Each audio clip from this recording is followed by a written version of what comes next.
আল্লাহ আমি সুস্থ, অনেকে সুস্থ না। আল্লাহ আমি পঙ্গু না, অনেকে পঙ্গু। আল্লাহ আমাকে আপনি কত কিছু দিয়েছেন যেটা অনেককে দেন নাই। আমার চোখ দুটো ভালো, আমার অনেক নেয়ামত আমি আপনার ভোগ করছি। আল্লাহ আমি আপনার নেয়ামতের শুকরিয়া আদায় করছি, স্বীকৃতি দিচ্ছি, কৃতজ্ঞতা আদায় করছি। হে আল্লাহ, আপনার রাসূলের প্রতি আপনি রহমত নাজিল করেন। আপনি যদি লম্বা চড়া বিস্তারিত না বলতে পারেন, আপনি সূরা ফাতিহাটা পড়েন, আলহামদুলিল্লাহ রাব্বিল আল্লাহর প্রশংসা সেখানে হয়ে গেছে, আলহামদুলিল্লাহ রাব্বিল আলামিন পড়েন, দুরূদ শরীফ পড়েন, বাস।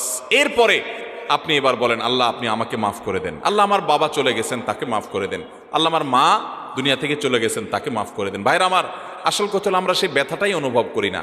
আপনার মৃত আত্মীয় স্বজনের জন্য যদি আপনার সেই ফিলিংস কাজ করতো, তো চোখের পানি ফেল ফেল ফেল করে আসতো।